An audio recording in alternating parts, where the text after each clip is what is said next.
Good morning, everybody. Appreciate y'all being here this morning. It is 10:07 a.m. This is our first meeting of 2021, obviously, January 20th. Let's keep January 20th, 2021 for the record. I officially call this meeting to order. I hope everybody had a great holiday season. Merry Christmas, Happy Hanukkah, Happy New Year, all that fun stuff. With any luck, this year will be a little bit smoother than last. Let's get the ball rolling. We will start with a confirmation of receipt of posted notices. I have received notices from everybody that the required clerks of courts have received the notice for posting, so we are good to go on that account.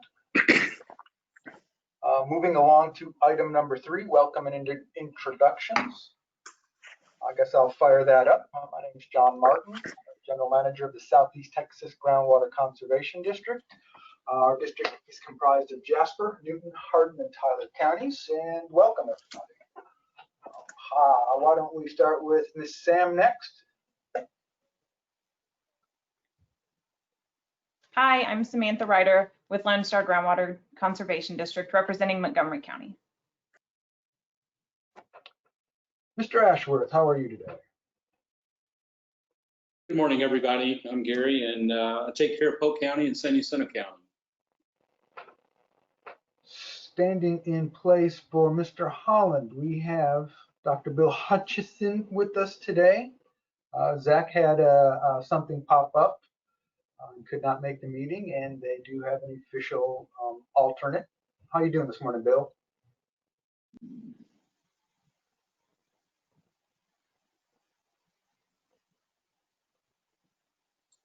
I'll try it again. I'm Bill Hutchison with Bluebonnet Groundwater Conservation District. Good morning, Bill. Did Beverly make it on yet? Does not appear. No Beverly, so why don't we move along to our interlocal participants? Kirk, how are you this morning? Fine, how are you guys doing? Kirk Hanneth with Washington County.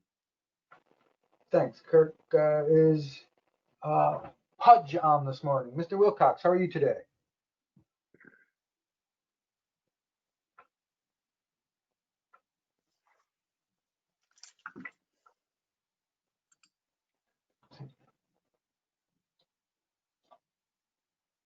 Is he on? I'm seeing him online but muted. Let's see if we.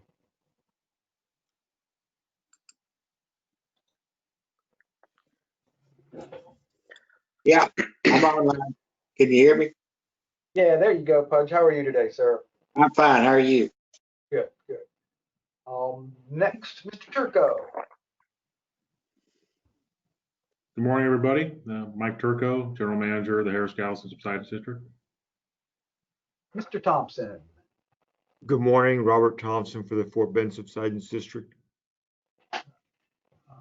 Mr. French, how's your audio doing? Your audio is not going to cooperate with us today, so we're just going to jump over you. I'm not sure.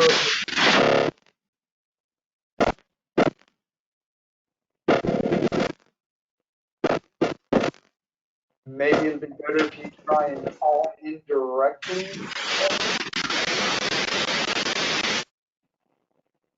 But all we're getting on this end, Larry, is a whole lot of noise, unfortunately.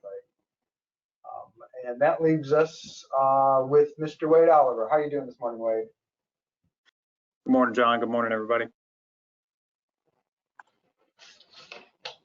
FYI, Wade is the GMA 14 consultant for any new members that may be out there attending this morning. I should say new members, new participants. Next, public comment time. And we have a list of about half a dozen folks, I believe. Let me pull them up. Speaker request form. I have Mr. Yours listed first. How are you this morning, Mr. Yours?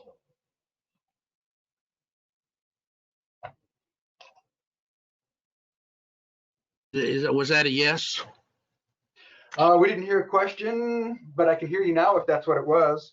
That's what it was. Okay. Thank you. My name is John Yours. I'm a resident of the Woodlands, Texas. I ask that you consider the following comments in today's meeting discussion. The water tables under the Woodlands increased slightly with the introduction of surface water in 2015. The water table levels have been held near static with proper management of surface water groundwater mix to supply the needs of the residents. PAM 13 measurements record the success of these actions on the nearly eliminating subsidence. Being able to continue this achievement, we must do two things. First, limit the desire of Lone Star Groundwater Conservation District to reduce the water table under the Woodlands with their current plans as represented in the three proposed DFCs in front of this group. These plans will reduce the water table under the Woodlands even if the Woodlands switches to all surface water to supply the residents' needs. Secondly, maintain a financially viable Lake Conroe surface water treatment facility and supply operation. I asked this group to consider if they must approve one of the three DFCs proposed, that you select the DFC that has the lowest allowable in groundwater pumping and with the lowest inherent subsidence expectations with that level of pumping. This will create the least impact on the Woodlands and Northeast Harris County subsidence and allow time to secure better Jasper aquifer compaction factors. Thank you. Thank you, sir.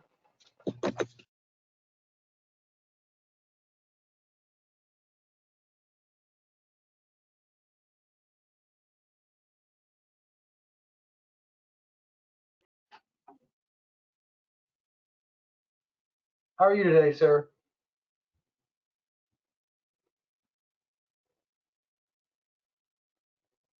Can you hear us, Matt? Oh, I can now. I apologize. Good morning to everybody. Mr. Martin, will I be able to share my screen or? Believe we can ask for that, yes. Tina, can you share, it looks like 9B for us?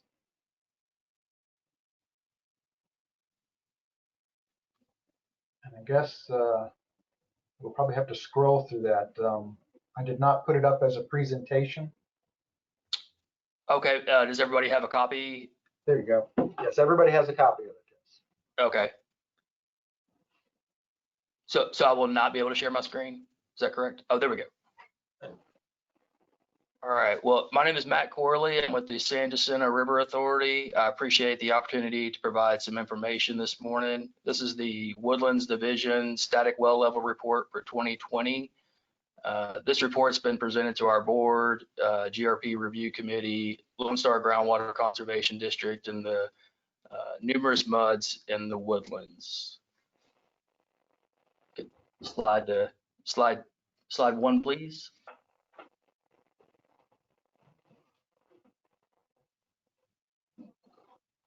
All right, just to recap, this is the Woodlands wells. There are 38 total wells, 18 of which are in the Evangeline aquifer, 20 in the Jasper. And our static well measurements are taken twice a year, February and again in October.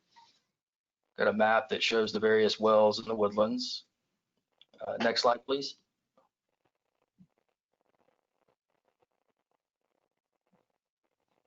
Here we have our Evangeline static well levels from 1990 to 2020. You'll see a bunch of squiggly lines and a darker blue line that represents the groundwater usage from the Evangeline. You'll see post 2015 that dark blue line drop off, and there's a red line that comes off of it, which represents the total demand of groundwater and surface water. You can see there's a inverse relationship there between the groundwater and the static well measurements in the Evangeline. Next slide, please.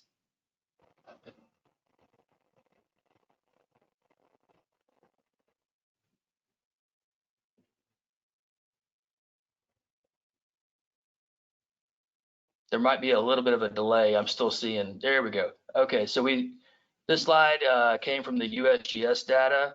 and it is a representation of the water level altitude in the Evangeline Aquifer from 2015 to 2020. Focusing in on the southern part of Montgomery County, you'll see shades of blue, which represents a rise in the elevation. Next slide, please.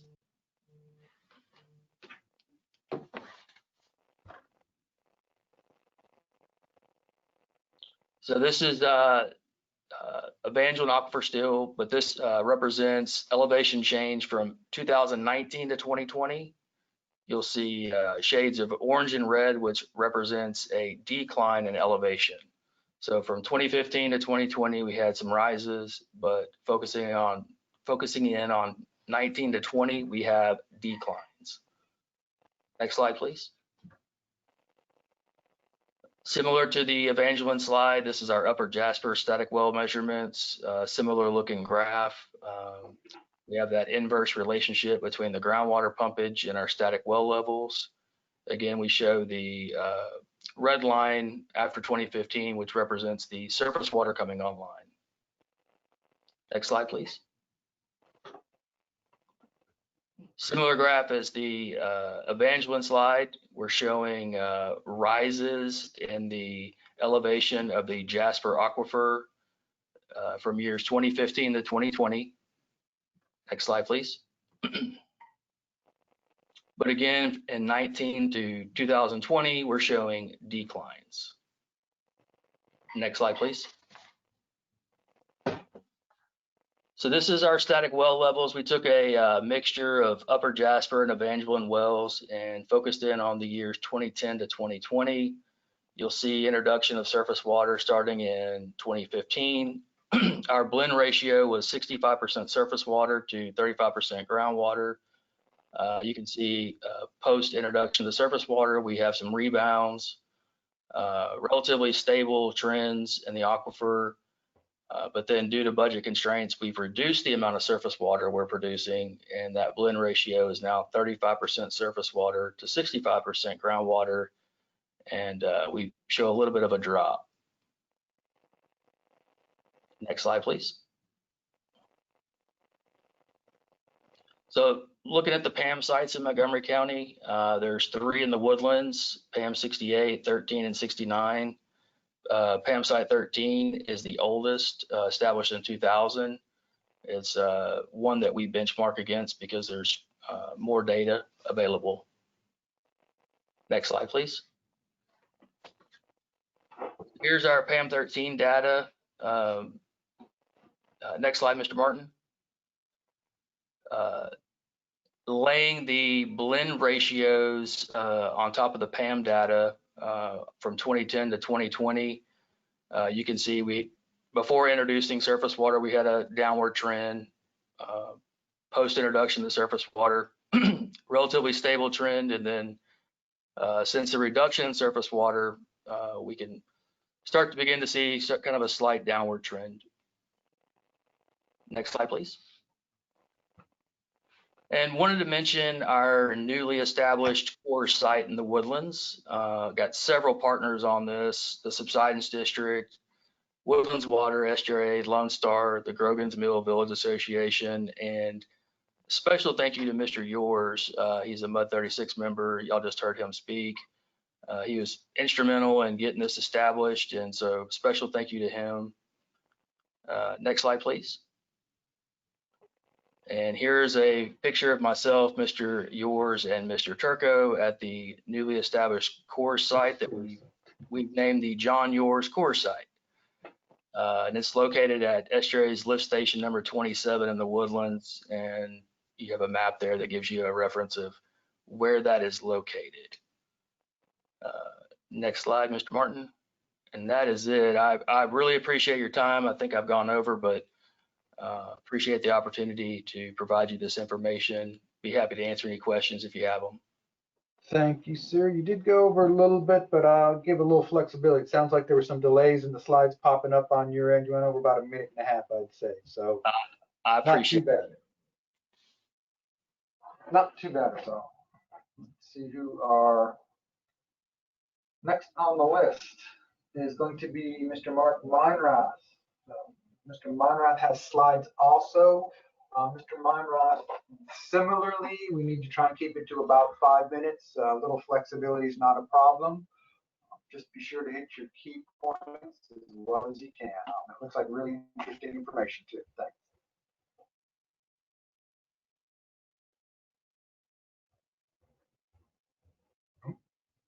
Mr. Meinroth on?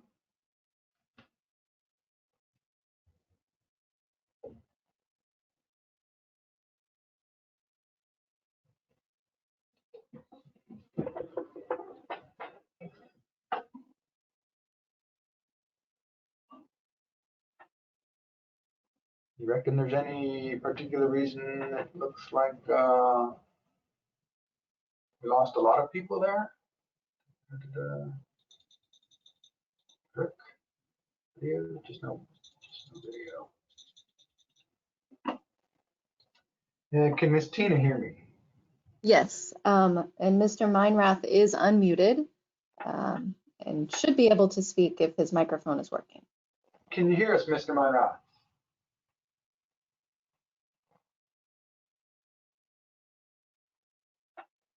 Does not sound like his speakers are working properly.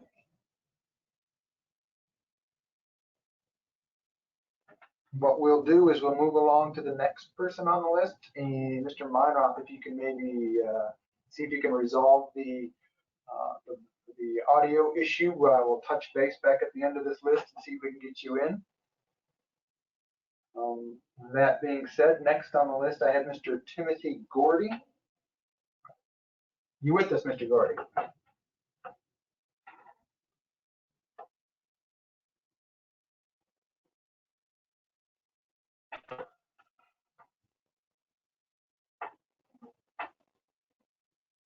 Mr. Gordy has been unmuted and he should be able to unmute himself.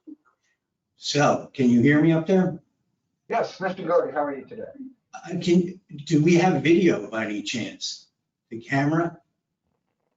I had a presentation that I was going to put forth, and how do I get the camera up there? Yeah, are you speaking about the comments that you provided, or do you have actual slides or something you'd like to provide?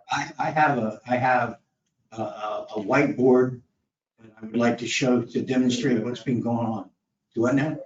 Through the webcam. It's through our web camera. Is that something you can do, Tina, to turn his camera on? I am not able to turn it on when he is an attendee. Okay. So, wow. Well, that's sad because I had a really cool presentation that I could show you what is going on with my well. So I guess I'll just have to do it through audio. I'd like to introduce myself. My name is Tim Gordy. I'm a resident and I operate a utility district south of Conroe in the Woodlands. This is the story of my Evangeline aquifer well. In 1990, the static level was minus 276. I produced 973 gallons a minute, and the population in a 10-mile radius was 89,925. In 2009, my static level had dropped to minus 422. I had 58 feet of water above my pump bowls. To save the well, I reduced the bowl size from 8-inch to 6-inch. I decreased my flow to 500 gallons a minute, and I put 200 plus feet of 6-inch pipe below the bowls to draw water from above the second set of my screens. In 2010, the population had grown to 186,439. In 2015, we started to receive water from the SJRA. I decreased the runtime on my well to once a week. January 2020, the population had grown to 261,759 people, but I had gained 23 feet of water in my well. I did a production test, however, and discovered that the well was making a lot of sand, so I took it offline until we could get it TV'd. I was feeling pretty hopeful. Then I started reading in the paper and hearing about how the city of Conroe was going to pump all the water they could. And if anybody else needed it, they could just buy it from someplace. 2 days ago, I got the static level of that well that offline for an entire year. I had lost everything I had gained. I was down to minus 400 feet again. I remember when the slogan was, "Water is life," and that's true. Without water, we can't survive. As the population grows, the demand for this limited resource increases. Because Texas, based on a ruling over 100 years ago, has right of capture, the towns upstream of me can bankrupt my community. As a citizen, I need help. I'll lose my wells, I'll lose my investment, and you can help me. We can protect this resource for the future. There's surface water available. Let's manage our groundwater for everybody's benefit in the future. I thank you all for your time. Thank you, sir. Sorry about not being able to get your whiteboard on there. I know, it was really cool. It kind of pissed me off. Better. Next on our list of speakers, Miss Laura Norton. You with us this morning, Laura? I am. I'm just unmuted, so I assume you can hear me. Thumbs up. I can. All right. The floor is yours. Okay. My name is Laura Norton, and I'm from Montgomery County. By virtue of an election, Dr. Meinrath, who's still working to get on, but Dr. Gaynor has some instructions for him to get on, so I'm hopeful that after I'm done here, he will be able to get on. Anyway, Dr. Meinrath is my constituent.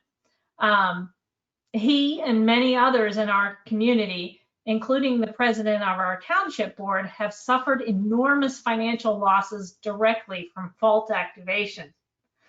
I fear this process that we're going through now and the structure that the state of Texas has created is ineffective at protecting the rights and properties of citizens from irreversible subsidence and fault activation caused by groundwater pumping. Therefore, community groups in the Woodlands have installed core stations, like Matt Corley showed us. The data from these continuously operating reference stations will be evidence of the harm caused one day in the future of aggressive groundwater pumping. And given the gravity of the issue, interest is growing for an extensometer in the Jasper. At this juncture, funding an extensometer is all we can do while our other government entities break down the safeguards that we worked to implement to protect our property only 5 short years ago, like the previous caller alluded to. Thank you for your time this morning and your efforts to safeguard our property and our water resources. Thanks. Thank you, Laura.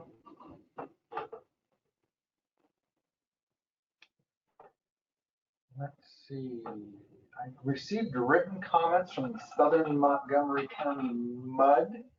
I'm not sure if they wanted to read those comments. They did not submit a speaker request form along with it, but if anybody from the Southern Montgomery County Municipal Utility District is on and would like to say anything regarding those comments, is there a raise your hand feature? It looks like the folks who signed it are Bruce Harrison, Patrick Joseph Atkins, Constance Kaler, Terry Davis, and Greg Yinger.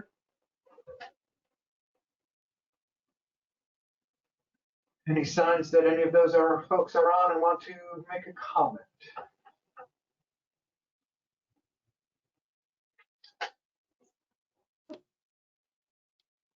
Mr. Martin, I'm not seeing any hands raised from those folks, although Mr. Meinrath looks like he's ready to try again when you are. Okie doke. Well, that was our last one on our list, so why don't we see if we can hand this back to Mr. Meinrath and see if we can get his presentation up. Can you hear me now? Yes. How you doing, sir? Thank you very much for your patience. Not a problem. Okay. My name is Mark Meinrath, and I'm calling in to comment on item number 11, faulting and subsidence. I've been a resident in the village of Cochran's Crossing since 1992, when I unknowingly purchased a house on the Panther Branch Fault. I'm speaking today to plead with this assembled body to please monitor elevation changes along the Panther Branch Fault And please let the public know if these elevation changes begin to accelerate in the post-GRP pipeline end of surface water era. For the first 21 years that I've lived here, the northwest corner of my house dropped into my front yard at the rate of about a ½ inch a year. I had no idea why until 2013, when I learned from the geologist reports from the GRP pipeline, which is the next slide, again, which is the next slide. There you go. This is the report specifically that the Woodlands pipeline route showed a series of parallel faults entering the Woodlands from the northeast and disappearing as these faults entered the developed portion of the village where I live. I became convinced that one of these faults was the source of my foundation problem, the Panther Branch Fault, which you'll see the farthest to the east. It ended just before it crossed the fault line ended in this study just before it crossed my house, and was the only fault in the Woodlands that was down thrown to the west. Again, it is the northwest corner of my house that has been sinking. All the other faults in the Woodlands are down thrown to the east. So when I plotted a line from where the geological report showed the southwest terminus of the Panther Branch Fault, that you'll notice has scarp location 16, northeast of my house, and then follow that line further southwest to my home, I found a long crack across the west parking lot of the Woodlands High School, which you'll see in the next slide. This is taken in 2013, the very year that I had done my presentations on my concerns about this fault. The fault was easy to find. It's so large you can see it from space. If you go out and you Google it yourself in Google Maps, you'll see this line. And if you go back to Google Earth in historical photos, you'll see it goes clear back to 2011 when they were actually doing the surveys for to discover fault activity along the pipeline. And this crack points directly to my house, a compass heading of 60 degrees northeast, goes right to my house, and then right onto the Panther Branch Fault. So I had an epiphany in 2013 that my fault was going to cross a 40-inch water line underneath the entrance to the Woodlands High School. So I invited San Jacinto River Authority, county commissioners, joint powers to my house to show them evidence that they were about to bury a 40-inch pipeline underneath the entrance to the Woodlands High School, one of the busiest intersections in the Woodlands twice a day. And this hadn't been identified by SJRA's geologists as an active fault, which means the pipeline didn't contain any special protections, at least in my way of thinking.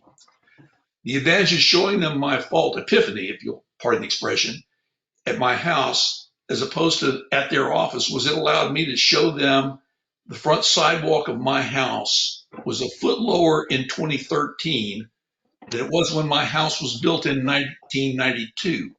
That's 21 years. It had dropped about a ½ inch a year. Next slide.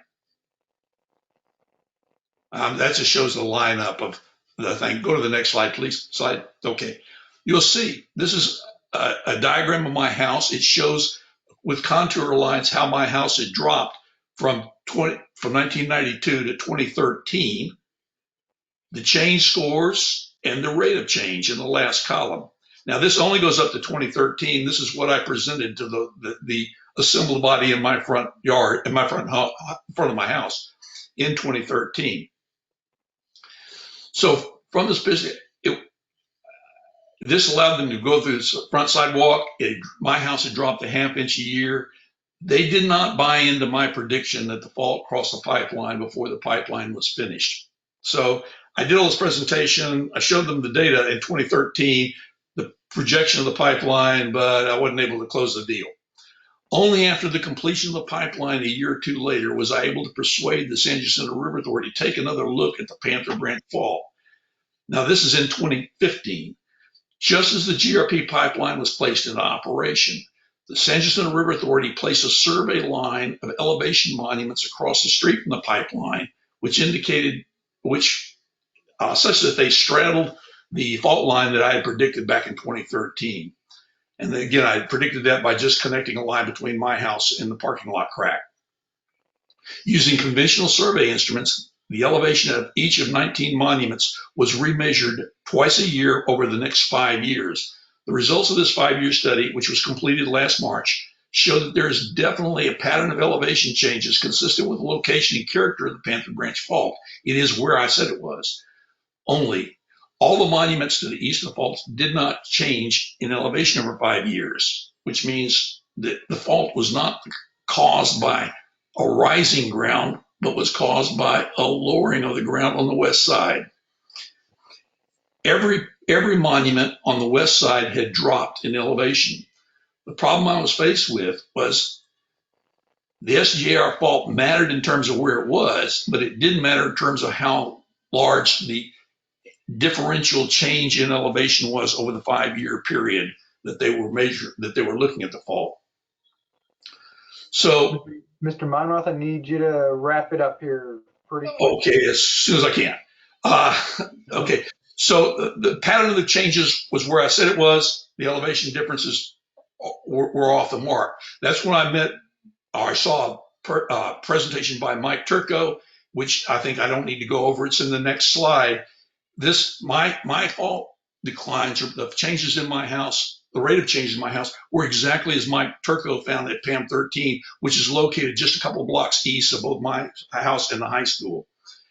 And Mike Turco data, though, showed that when they opened up the pipeline in 2015, it almost stopped. And when I went back later after looking at the results of the 5-year study, lo and behold, my house had only dropped 1.3 inches over the 7 years from the time I originally presented my declines to the San Jacinto River Authority and at the end of their study, which is less than a half inch every 5 years as opposed to the half inch every year. So this is why I've come here to plead to this body to please monitor elevation changes along the Panther Branch Fault and let the public know if elevation changes along this fault begin to accelerate. Thank you very much. I appreciate it, sir. Thank you. I believe he was our last known public speaker. If anybody else is out there who would like to add comments, if you would raise your hand so Miss Tina could bring you up, please do so.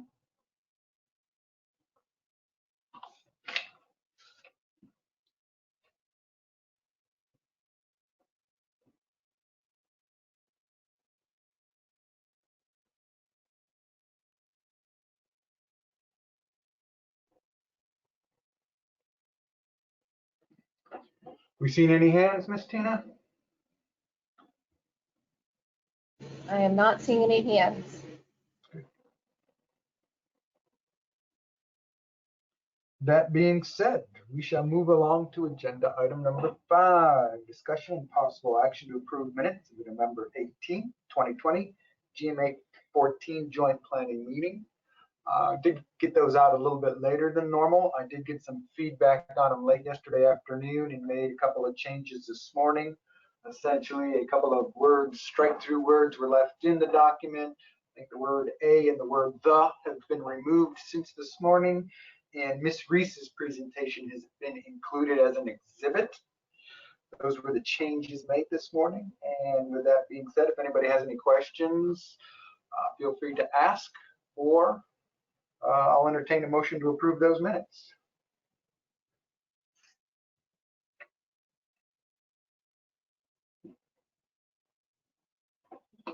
There's not a whole lot of you out there, guys. There's 4 of you that could make a motion. Somebody. Did I not just hear Gary make a motion to approve minutes? Do I hear a second to Gary's motion to approve minutes? Is that legal? We got Greg on the line. Is that legal?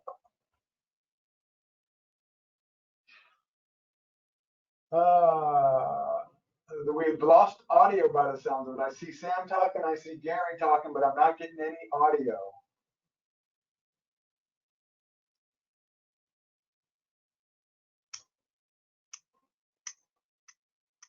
All right, which one of you went and broke the internet? All right, mine's showing working now. There you go. I hear you, Gary. There. Okay. It was, unfortunately, I think we were all bound. We were all muted. at the same time and we couldn't unmute ourselves.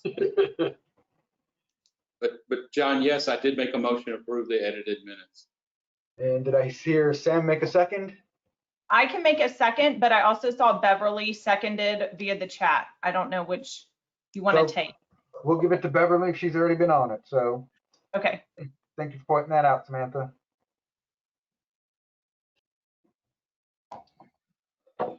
We've got a motion. Anybody have any questions? Any of our interlocal folks have any questions? If not, and I don't think we have any other action items on here, but if something does pop up, to make it simple, I will ask if there are any nays or abstentions. If we don't hear any nays or abstentions, I will go ahead and approve the minutes or assume it's approved unanimously. Yeah. So John, I'm gonna abstain because I was at the meeting and I don't know what Zach, he wrote them, but to be clear, I'll abstain. okay. Anybody else? Okay. All in favor for the remaining 4 of us? Any nays? Not seeing any. Motion passes. Yes. Yes. Okay.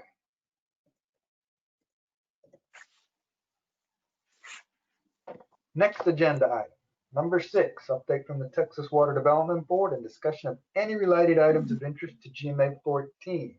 How's your audio going, Larry? You're muted, I think. Can we get you unmuted?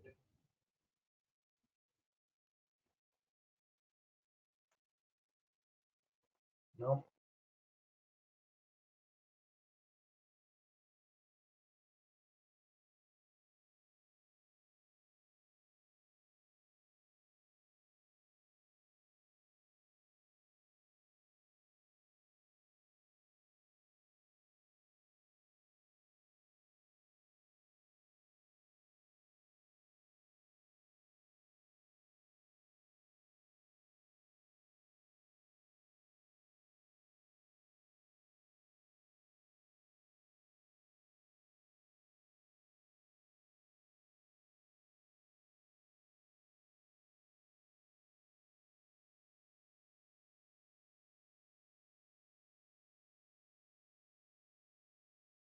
John, can you hear me yet? Okay, I cannot hear you. I'll go ahead and give my report. Thank you, Larry. Okay, the board yesterday approved the 16 regional plans, and that was a big step, which will allow the board to prepare the state water plan for 2022. The other item the board acted on was the approval of the Brackish groundwater production zone rules. Those rules can be seen on the agency website. And then my final report is the availability of the ASR suitability study. The report and supporting information is also available on the agency website. And that concludes my report. Appreciate it, Larry. Can y'all hear me now? Yes. You know why we're having audio problems today? Because I was just speaking with somebody earlier and how wonderful these meetings have been going without having any issues, really. I think.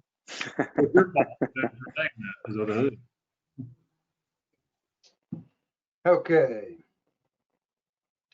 Next, we'll now recess the GMA member portion of the meeting and convene as GMA 14 Joint Planning Interlocal Agreement participants at, I don't know if Zach keeps track of time, but I'll write that down for him at 10:47.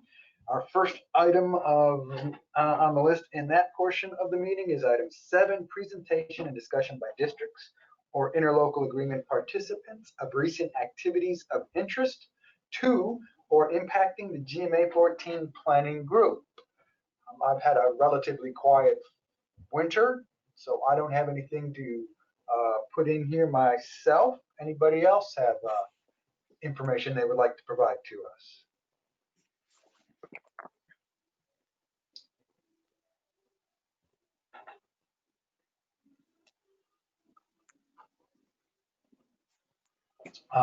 Mr. Turco, was there not another stakeholder meeting for the subsidence districts and the planning update between our November meeting and today? Was that a December? It wasn't December, and you're right. We did have a stakeholder meeting for our regulatory plan review, and at that meeting there was a large discussion about the Gulf 2023 model, and the executive summary for that meeting is up on our website, and the video is available. So anybody who's interested, just reach out to the district, and we can get that to you. The data that they get in those meetings is incredible. I highly recommend it. I only caught, I think, a portion of that last meeting, but I try and make those meetings because there's so much good information that you guys present in those meetings. So appreciate it for keeping us up to date on that and making sure I get links to join those meetings. You bet. Anybody else? Mr. Turco, I have a question. Mr. Turco, I believe I'm getting invited to that meeting, and I haven't been in an attendance, but I will try and make those meetings. I did not, I thought they were being sent to me by mistake. So my apologies. Yeah, so I think that when we first set up that contact list, we took all of the participants from the GMAs in the area and appointing officials and that kind of thing. But we also have an area on our website where you can go if you're interested and you're not getting information and like to start getting information. There's an area on our website where you can sign up for those emails that Mr. Hanna just mentioned. So check our website. If you got a problem, by all means, let us know, and we can get you on the list and make sure that you're informed. Okay. Thank you.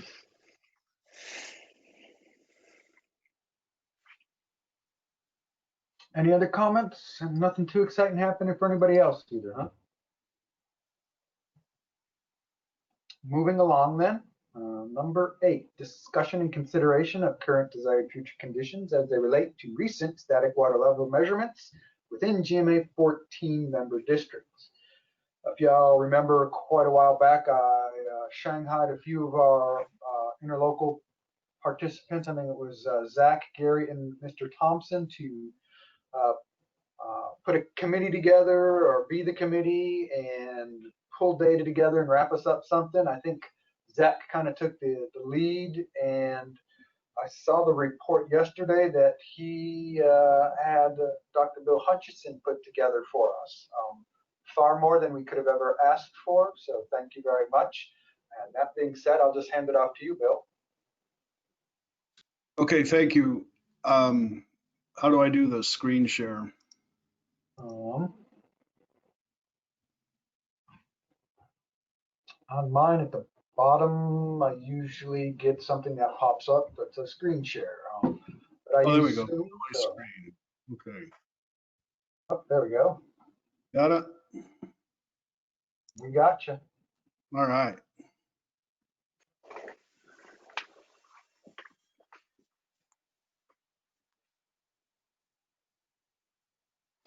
Okay.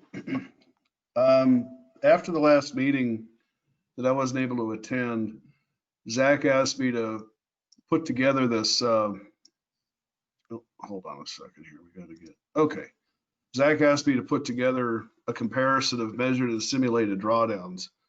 Now, he had said that he'd been gathering data from the various districts, but given the time frame and frankly a budget consideration, I just went ahead and grabbed everything I could out of the Water Development Board database, figuring that whatever data had been collected by each of the districts had been transmitted to the board for inclusion in their database. So I sent over this report last week to Zach, and I understand he's posted the report and the supporting data and files are all posted on a Dropbox file, is my understanding.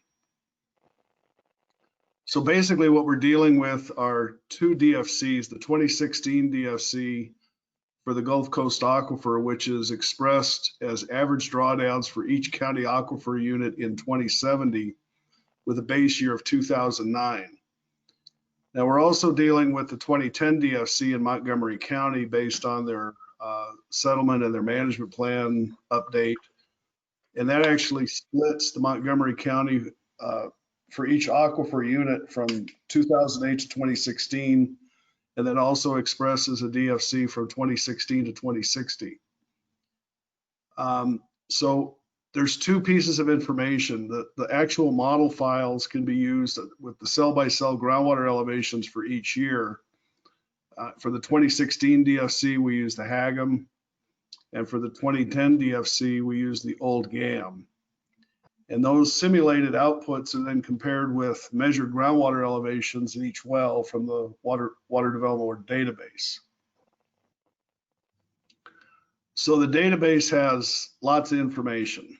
And what we're doing with this particular exercise is looking at wells with end of year 2009 groundwater elevations in GMA 14, and there's 780 of those in the 20 GMA 14 counties. And so in each one of those, if I've got a 2009 groundwater elevation, then I can calculate an annual drawdown with another end of year elevation. So basically the drawdown then is the calculation of the elevation in 2009 minus the elevation of the year of interest. And when you go through all those calculations, we wind up with almost 6,000 drawdowns in the GMA 14 counties. Now, each of those wells has a latitude and longitude associated with it. And so we need to then identify what row and column in the model that goes to, find the closest cell center to that well, and then we assign the row and column to that. And then we also have a bottom or a depth of the well, so we can assign a bottom elevation to that and figure out which aquifer, which model layer it's in. And I didn't consider screens or anything like that. I just took it straight from the bottom elevation.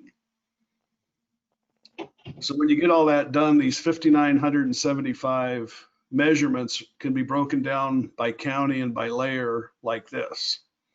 Well, we see a lot in Harris County, a lot in Montgomery County, a fair amount in Fort Bend County, and not a lot in some of the outlying counties. Now, the simulated data, we used the GAM run that was associated with the 2016 DFC, and then also to deal with the Montgomery County DFC, we look at the 2010 GAM run. Now, for each cell in the model, we get a 2009 groundwater base or a base elevation in 2009 that was the basis for the 2016 desired future condition. And then we have to look at two different base elevations with the old model for Montgomery County, one in 2008 and one in 2016. And just like with the real data, drawdowns calculated as the base year elevation minus the elevation of the year of interest. So once we have the two sets of data, now we can do a comparison. And what I do here is calculate the difference, the simulated minus the actual. By doing that, a positive difference means the actual drawdown is less than the simulated. And a negative drawdown is a negative difference means the actual drawdown is more than simulated. So when you break down the 2016 DFC in all 20 counties, you see a frequency distribution that looks like this. Well, we're mainly interested in, positive differences means that you're basically consistent with the DFC, and we see most everything is. But there's a lot of these red ones, or these negative ones circled in the red circle. And these are associated with assumed reduction in pumping and large recoveries that were simulated. And these were mostly in the subsidence district counties and in Montgomery County. Well, we know that the 2016 DFC does not apply to Montgomery County. Technically, it also doesn't apply to the subsidence districts. So if we remove those data, then our distribution looks like this, where basically everything is a positive difference, which means that it's basically consistent with the current DFC. I also broke it down by county and looked at the average simulated difference, or the average difference, i.e. simulated minus actual. And we can see that all the averages are positive except for 2 counties. Jasper County has a small negative difference, and Montgomery County, which we've already talked about. And these are skewed by the recoveries associated with the assumed reduction in pumping over the early years of the simulation. And like I'd mentioned, since Lone Star has updated their management plan and have expressed their DFC based on the 2010, this really isn't applicable. And if you do the calculation based on the 2010 DFC, and I go through all this in the report, their actual difference calculation is a positive 18.18 feet, which means that they're consistent with their 2010 DFC. I also spent a little time breaking it down by layer. As you know, the 4 layers of the model represents the Chico, the Evangeline, the Burkeville, and the Jasper. And so the table, a tabular summary of that is shown in the report, where in all the counties, we have positive differences in layers 1 and 2 and negative differences in 3 and 4. Well, if you exclude the subsidence district counties and Montgomery County, all the differences are positive, no surprise there. But when you look at the Montgomery County 2010 DFC, there's negative differences in layers 1 and 2 and positive differences in 3 and 4. And if you look at the data, there's a lot of reductions that are in the simulation of the 2010 DFC in layer 2 and a lot of increases in pumping in layer 4 that the real data show didn't happen to the extent that it was assumed in the simulation. Whoops. And again, the overall difference when you add this up is 18.18 feet based on the 2010 DFC. So basically, high-level conclusions here are that the current drawdowns are consistent with the DFC. That is, in the 2016 DFC, all the GMA 14 counties, except Fort Bend, Galveston, Harris, and Montgomery counties. And it's consistent with the 2010 DFC in Montgomery County, which is basically the DFC that's currently in operation in Montgomery County. So a couple of observations. The actual data set could be compared with whatever new DFC you'll come up with in this round. It's a simple comparison. And you might want to consider or look at planned reductions and increases in pumping from 2010 to 2020. For example, there were some big reductions in Jasper County that were simulated, and is that really still included in the new runs, because the data certainly don't show that that sort of thing happened. And with that, I'd be happy to answer any questions.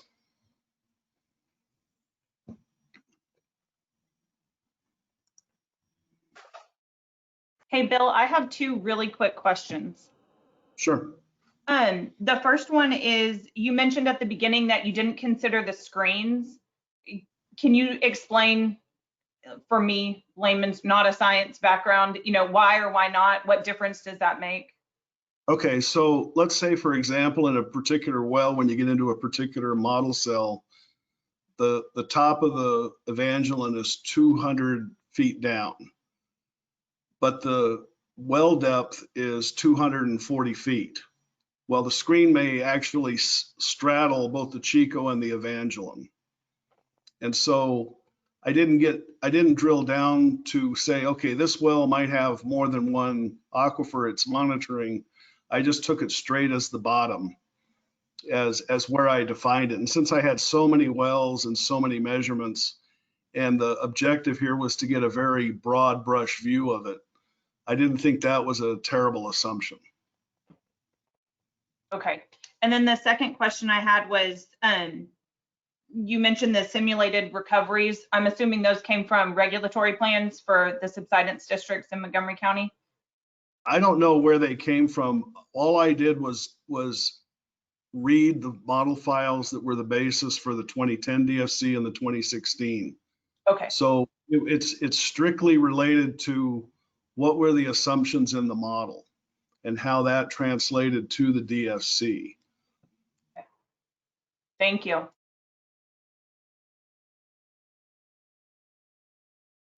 And this was actually part of, for everybody out there in the audience, Chapter 36 requires the groundwater conservation districts to kind of police themselves, I guess, for lack of a better term, discuss their management plans, things like that. And there's a couple of meetings back that we actually discussed the management plans. This is just following up on it. It's 36108C number 4. Basically looking at the actual data versus the DFCs that are adopted. So are there any other questions? Mr. Ashmore. John, dumb question time. Does the report that Bill just gave us, which is fantastic, Bill, thank you, does that meet our requirement for the DFC part? Well, I think it far exceeds it. Exceeds, right. And then, so question number 2, Bill, I assume you didn't do that for free. Is Zach paid you to do that, or are we kicking in to help cover some of your costs for all that? How's that work? I'm sending an invoice to Zach. That's about all I mean, like I said, this kind of came up at the last minute. I know he'd been talking to, he had told me that y'all had been talking about doing something like this, and he was pulling it together. And after we had our, well, I think it was in early December, he finally asked me, is this something I could pull together fairly quickly? And I said, well, it depends on how deep you want to go. And he said, high level. I said, yeah, I can do that. So that's, as you can see in the report, I downloaded the data on the 9th and had the report done on the 14th. So it was a pretty quick look at it. But it's a very pattern after other assessments like this I've done elsewhere in the state. It's very good, and in layman terms, it's good too. I'll volunteer that when you guys get ready to pay for this, you and Zach, I'll be happy to help kick in some of that. So pass it on to him and let me know. Okay. Yeah, you can talk to Zach about. I'll leave that to you and Zach how to deal with that. Okay. Thank you. Questions? Anybody else for Bill?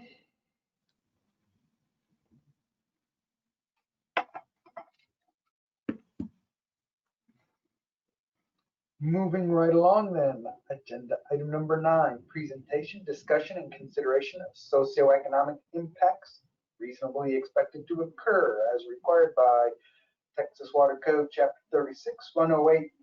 This is kind of some say leftover items that did not get discussed in the main meeting where we were talking socioeconomic impacts. The city of Conroe asked to present some data. And I think at that meeting, I actually just kind of generally asked if we knew what water costs in the Montgomery County area. And Miss Ryder took it upon herself to whip up something, again, similar to Zach, far more than I could have asked for. With that, why don't we start with you, Stan? Okay. I guess, Tina, do you have my presentation, or do you want me to control it? It's not super long, and I promise it won't take long. But I can do either way. I can also do you know what the name of it is? And I'm happy to share it. Yeah.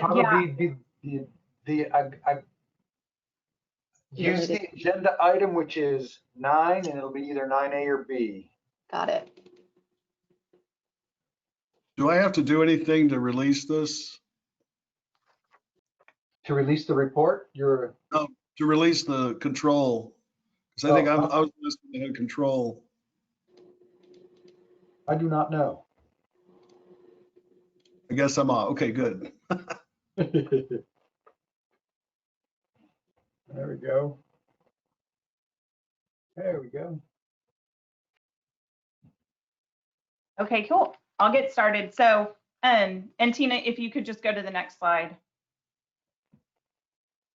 So what we did is, as John mentioned, in September at that meeting, the question came up about how much groundwater cost in Montgomery County. So I had district staff, we worked with a number of our public suppliers in the county and compiled kind of a list of water use rates for the customers.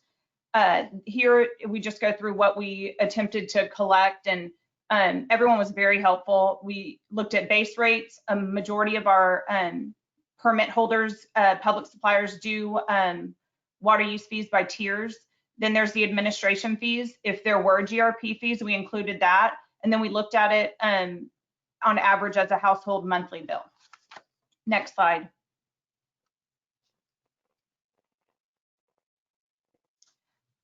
So what we did is the permit holders that we polled, surveyed, were separated into 3 separate groups. We've got those participants that were in the SJRA GRP, participants that were in other GRPs, because if you'll recall, Montgomery County did have 33 GRPs at one point in time. And then of course we have those that are smaller users that were not required under our former regulatory plan to be in a GRP.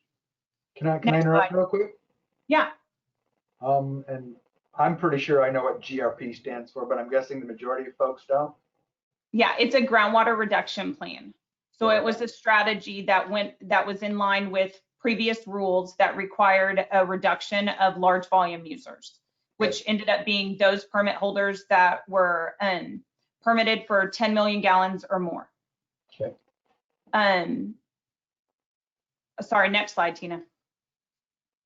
And so here we looked at 15 different participants that were in SJRA's GRP. That's a list of them. We tried to take a really good kind of snapshot, representative sample of a mix of public suppliers, cities, and MUDs. Next slide. And then this is the list of those. On the left, you've got other GRP sponsors or permit holders. Some of these are joint GRPs, meaning they had more than one other participant in that GRP. And then we have on the right non-GRP permit holders. And I can say that you see Crystal Springs is listed twice here. And then actually CNR is listed on the right side. They actually have systems that are in a GRP and that are also smaller and we're not in a GRP. So when we get to the fees, the non-GRP permit holders we looked at were those participants and their provider areas that were not part of a GRP. Next slide. Okay, so this is just kind of a snapshot of what each of these individual permit holders or entities, what they charged, base rate again, tier, and then at what point did you move from tier 1 to tier 2, tier 3, if there were any admin service fees, and then if there were GRP fees. And these were charged based on 1,000 gallons. Next slide. This is the second set, just finishing off the continued list of participants that were within SJRA's GRP. Next slide. And then here's the list that includes the permit holders who were in GRPs, but had a sponsor that was, they had a strategy that was different. So for example, MUD 8, that was actually a smaller joint GRP. It included MUD 8 and MUD 9. They used a Catahoula as their strategy for reduction. And so they did not have any GRP fees.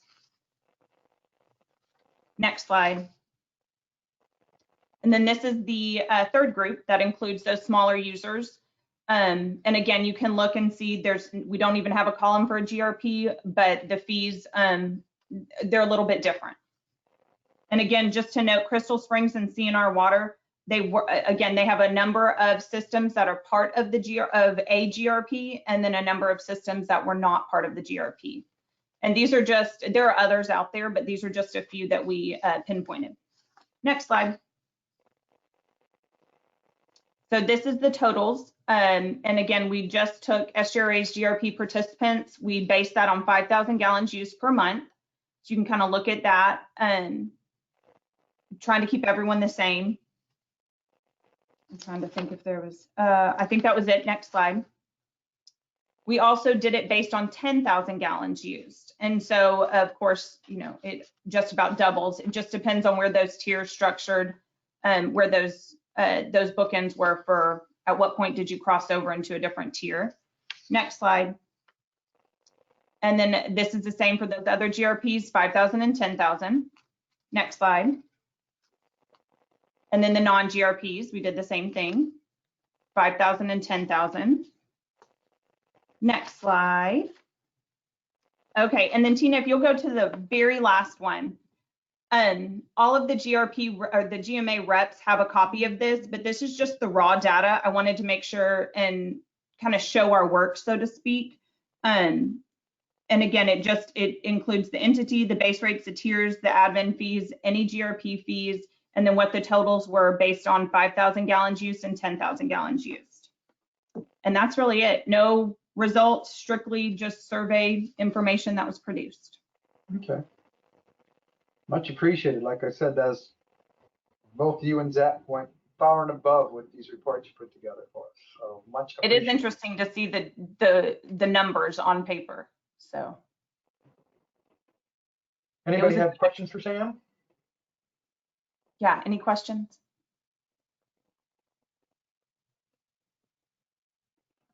Not hearing any. We shall move along. Well, same agenda item. And thank you, Tina. I was told that Mr. Blyle might be in attendance from the city of Conroe. I have not received any presentation or any information from him other than he planned to try and be on.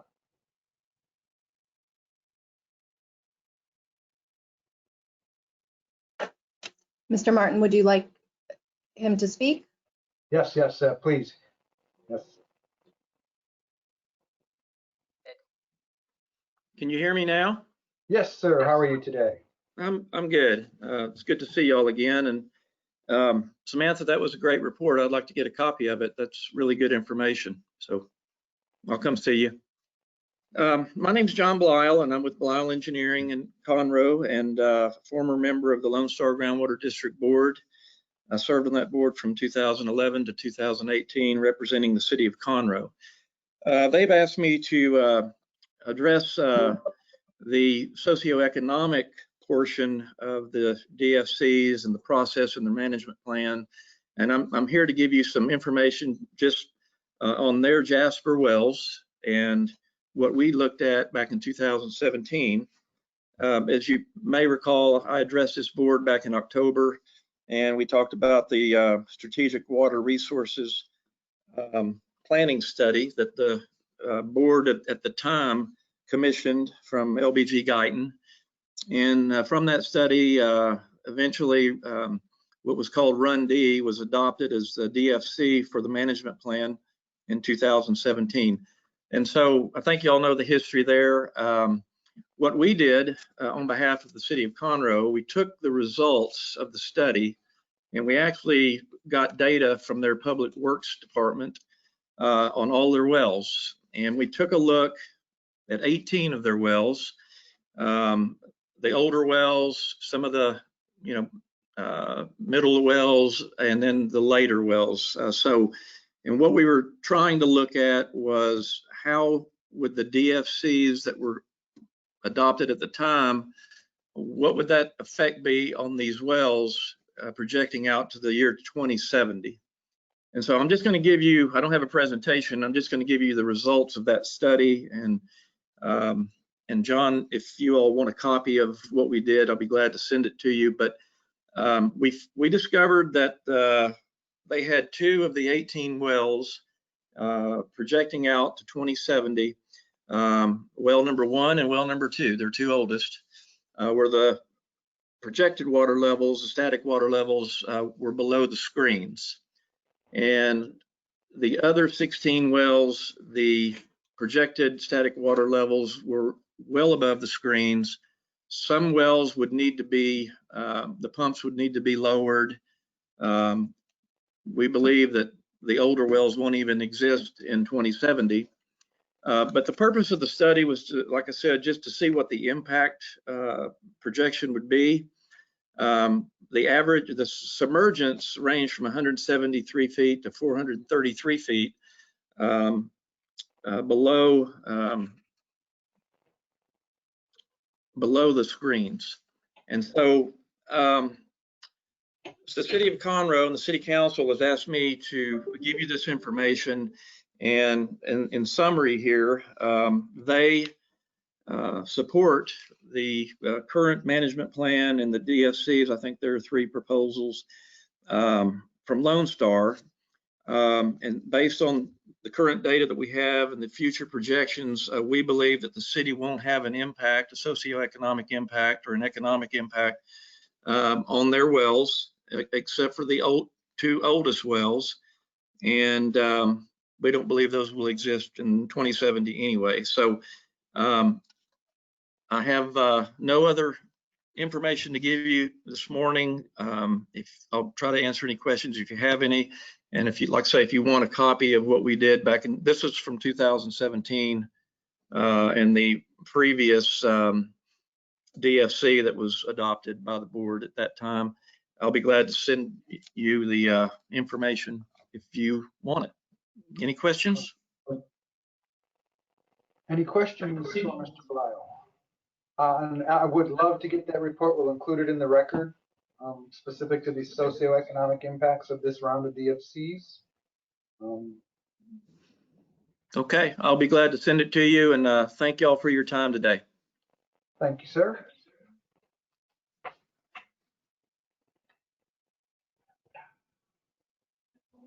Moving along, new topics. Item number 10, presentation, discussion, and consideration of the feasibility of achieving the desired future conditions as required by Texas Water Code 36108D number 8. Wade, into your ballpark. Here we go. Let's see. I'm going to share my screen here. Actually, I'm not going to share my screen quite yet, John.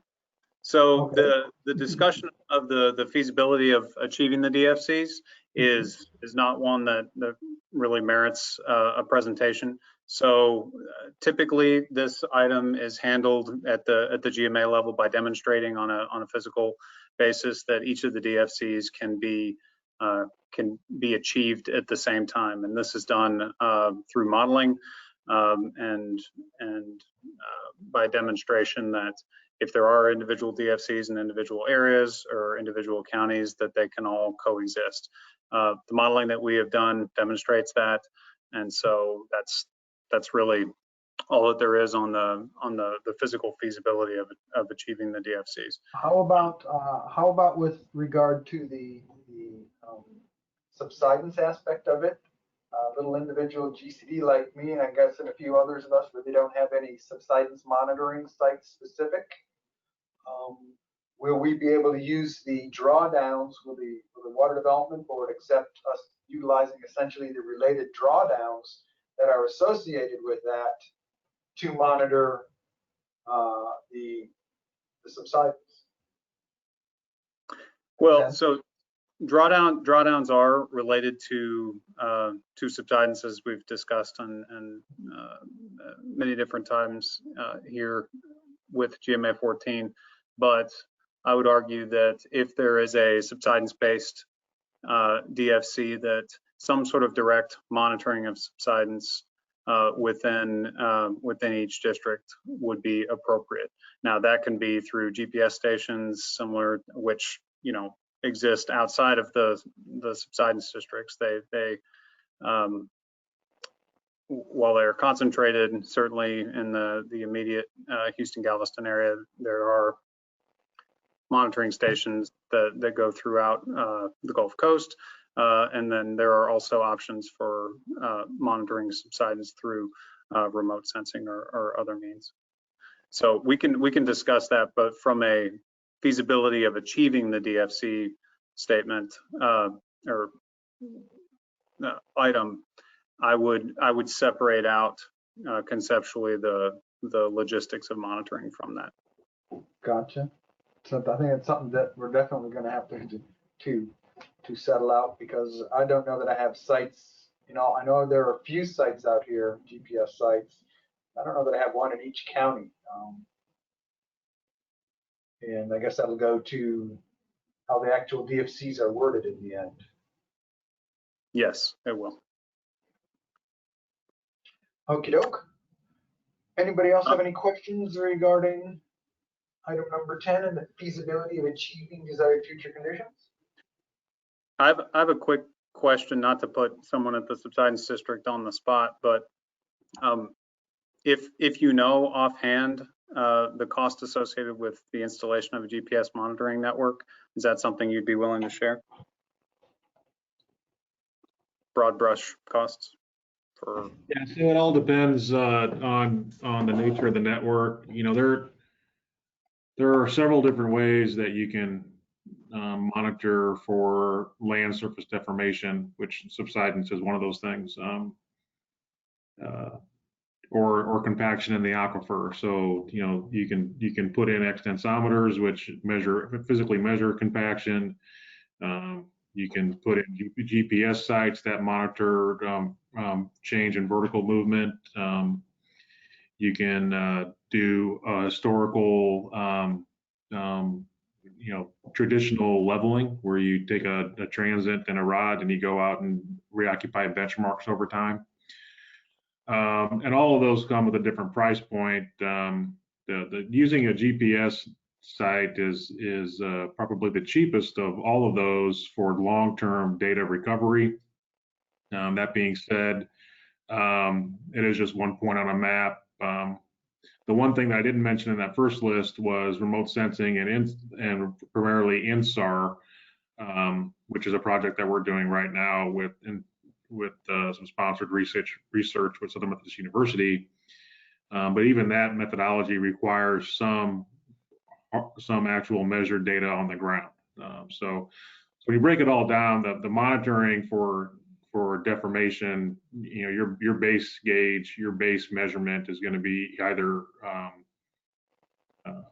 you know, physical reoccupying of benchmarks over time and cataloging that data, or a network of GPS monitoring that allows you to evaluate over time. Each one of those sites, if it's a periodically occupied station, just in ballpark numbers, you're probably looking at 7 to 9. I think if I do the math in my head, but I think you can get 9 stations on one set of receivers and antenna. Each actual station installed is somewhere around $10,000, depending upon the location and the drilling costs. A set of the equipment for the GPS equipment, the receiver and the antenna, is somewhere between 10 and 15,000, depending upon who buys it. So if you had a periodically measured site, then you would just need one set of receivers in that. So you spread that out over the sites, and that's how you build that network. If you do a core site, then you have a dedicated receiver antenna and a dedicated station, and cores is continuously operated, so you get data every 10 seconds or some really small interval. But that one is then more expensive, and that one can be between 20 and 25,000, depending upon if you have shore power, if you have, you know, if you're using solar power, how often you're visiting it to pull data and that kind of thing. So generally, you're in that range of cost. If you're going to physical leveling of releveling of benchmarks, the last time we did that was in 2000, and that was a $1 million project that we did in cooperation with the National Geodetic Survey. Extensometers are really by the foot, so the deeper they are, the more expensive they are, and they're at a higher price point as well. The extensometer we just put in Fort Bend County, actually we didn't put in, the North Fort Bend Water Authority and Sequoia number 1 put in, was somewhere between 600 and 800,000 to put in. But that was pretty deep. That one goes down to about 2,400 feet. If you were doing a shallower one, it'd be less expensive. So it's basically by the foot, so just like putting in a well. INSAR, the INSAR collection is a multi-year effort and runs, and it's going to run about 6 figures a year, depending upon the scope and the amount of scenes that you get. So the cheapest alternative is the GPS sites. And once you get those networks set up, they're pretty hardy, and it's just a matter of maintaining the data set and then getting that data processed. All of our data is processed by the research group at the University of Houston. So that they have a system set up for that, and that's pretty easy to build in. But that's probably more information than you wanted, but that's generally how you go about monitoring for subsidence, at least how we've gone about monitoring for subsidence in our area over the last few decades. Thank you. I can do it for $37 and a case of beer. Just putting it out there. I'll load up my transit and rod, and I'll be up in a little bit.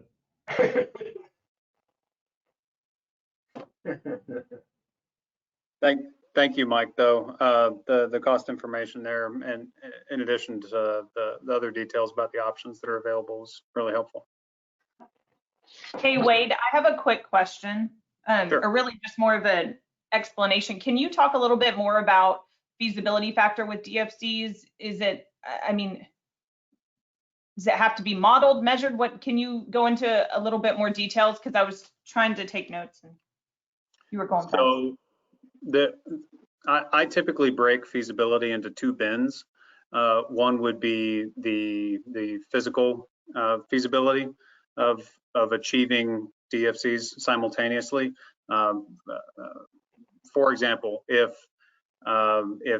one county said that they wanted 0 feet of drawdown and the county next door said they wanted 600 feet of drawdown on average, those 2 hydrogeologic conditions could not coexist.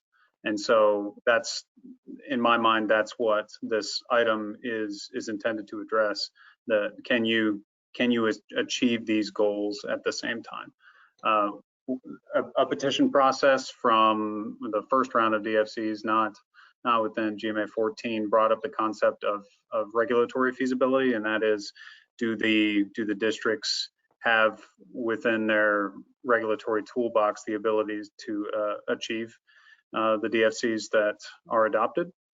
And as I've said many times, I am not an attorney, but what came up in that particular instance was that a district had sought a goal for or a DFC in which the pumping consistent with that DFC was less than the exempt use, the projected exempt use in the district.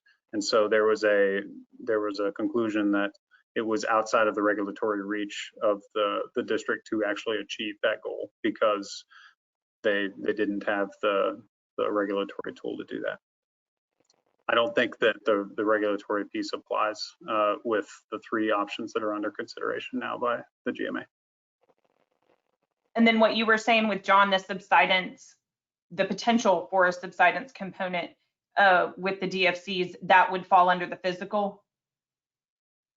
Well, John's question was good and is a very relevant consideration, but in my mind, that falls under the logistics of monitoring progress towards DFCs Okay. after it's not the feasibility of achieving it. Yeah. Thank you. Yep. Anybody else have questions or comments for Wade on item number 10? Feasibility? Then we shall move along to item 11, presentation, discussion, consideration of any other information relevant to the specific desired future conditions, blah, blah, blah. I can talk, including but not limited to the fault movement related to groundwater pumping, as required by Texas Water Code 36108D number 9. All yours, sir. Okay, thank you, John. And a quick technology check. Can everyone see my presentation showing exploring links between faults and groundwater in GMA 14? No. Well, I'm glad I did the There we check. go. Yes, now we can. Okay. And the window's not in the way here? Nope. Okay. Well, I know I already had the item before, but as always, it's a pleasure to talk with all of you. And as you mentioned in the agenda item, John, this relates to the last factor listed in Chapter 36 of the Water Code for any other relevant information. And this group identified faults within the Gulf Coast Aquifer System as an item that would fall not within one of the main factors, but as relevant other information to consider when going through the joint planning process and considering desired future conditions. And so that's why I've got a brief presentation on that today. So quick summary of what I'm going to be covering, just some brief concepts related to faulting along the Gulf Coast, and then get into the effects of faulting in the field and on the water system, and the relationship between groundwater production, water level decline, subsidence, and faulting, before getting to some takeaways from that. So some quick background here. This is a map of the major identified faults and fault zones along the upper Gulf Coast. You can see we've overlain the counties in GMA 14 on this map. Also, some of the lighter blue circles that have an outline on them are salt domes, which we're going to talk about a little later. But you can see several of these identified fault zones: the Iowa fault zone, the Frio, Wilcox fault zones, running primarily along strike that is parallel to the coast in GMA 14. So typically the longer faults are associated, are oriented along strike, and that is northeast to southwest.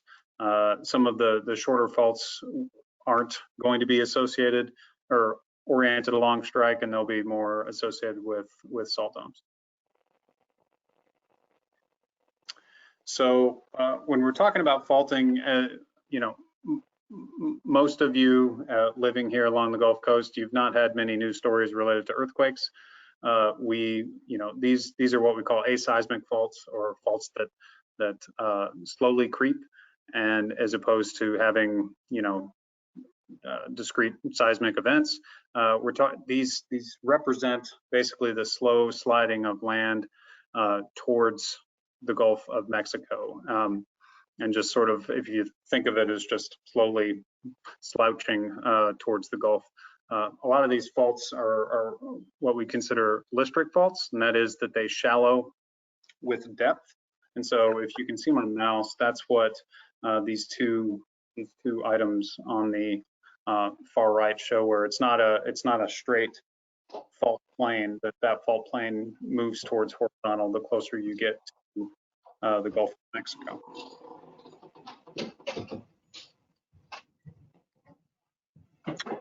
I mentioned salt domes earlier, and salt domes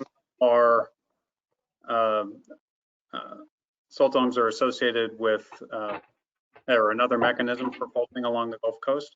So if you're not very familiar with salt domes, what it is essentially salt being produced at depth in deeper geologic units. Salt is less dense than those overlying sediments, so very slowly over time it pushes up through those overlying segments, and that pushing up does a couple of things. It displaces those overlying geologic sediments, and also, as it's displacing, can cause faulting around the salt dome. Most of you would be familiar with the correlation between salt domes and some oil and gas production along the Gulf Coast as well, because this displacement and this faulting provides the opportunity for trapping of hydrocarbons in the subsurface. So a few fault observations here. This is a picture from the Houston Geological Society. I don't know the address of this house, although I'm not sure that whoever the homeowner is would want me to publish their address anyway. But this was from a Houston Geologic Society field trip showing a fault and the impact that it has locally on this home. And in addition to the road in the foreground of the picture, you can see how the very top of the house shifts as you're moving from right to left, to the up thrown on the right side of the fault to the down thrown side of the fault on the left. So this is just an example of property damage that can occur. Another example with one of the Dr. Meinrath and the public comments mentioned was the Panther Branch Fault going near the Woodlands High School. This is actually the Woodlands High School parking lot. We received these images from Neil Gaynor, who's the Mud 6 president, but you can see the north east to southwest trending Panther Branch Fault, and then we have a close-up picture from the parking lot as well, showing what it looks like on the ground.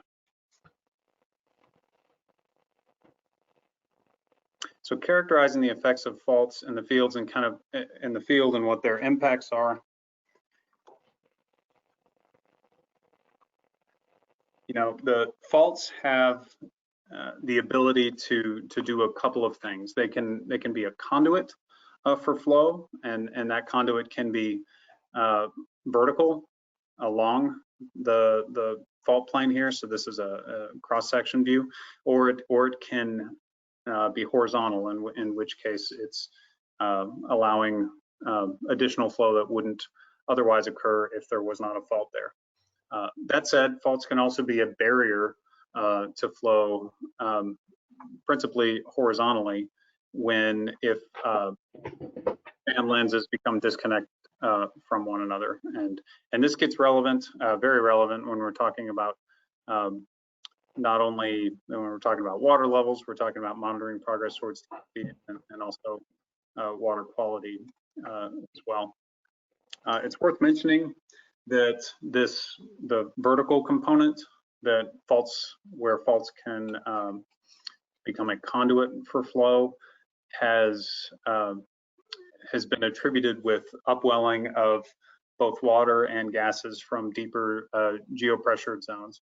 And so there are areas within the Gulf Coast and also other areas of Texas where thermogenic methane will move along faults into shallow aquifers, and in some cases will make their way into wells. And so these are localized instances. It's something that many of you as interested parties in groundwater and GCD managers should be aware of, although it's only kind of tangentially related to the joint planning decisions that this group is working on right now.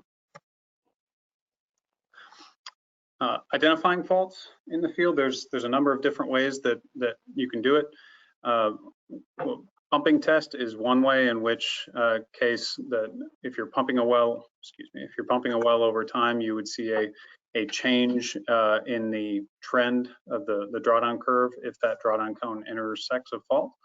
So that's one area or one method by which you can identify faults.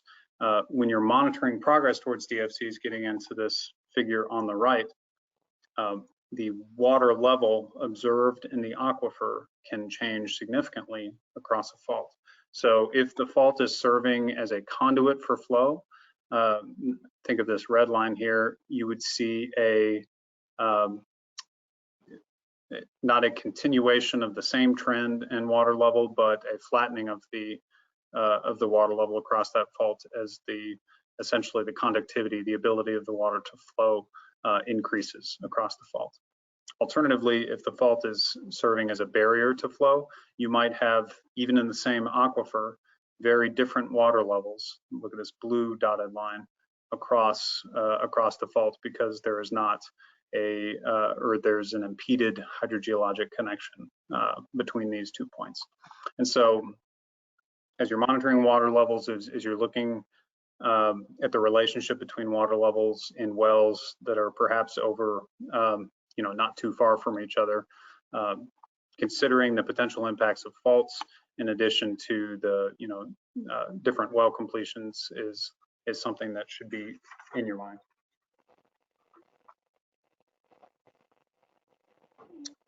Another significant impact and something to keep in mind, and something that has definitely been observed in the Gulf Coast, is the water quality impacts of faulting. So as you are looking at this figure on the bottom, this is a cross section of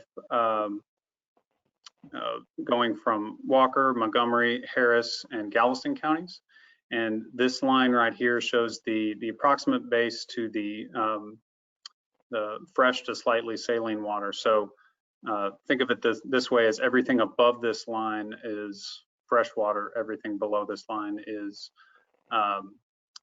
saline or slightly saline or brackish water. And what you see along this fault is that everything down dip, that is to the southeast of the fault, along this cross section, the depth to brackish water is significantly shallower. That is, on this side is, there's poor quality water over here than there is up dip of the fault. And the reason for this type of situation along the Gulf Coast is a couple-fold as it relates to faults. First, a fault can provide a conduit vertically for the upwelling of poor quality water located geologically deeper. So that's one.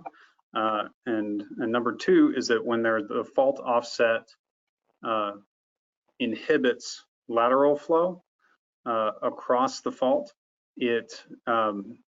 there's not essentially a recharging or a lateral recharging of fresher water into the areas down dip of the fault. And so those two actions combined in this particular setup for poor quality water down dip of the fault on the down thrown side than on the up thrown side.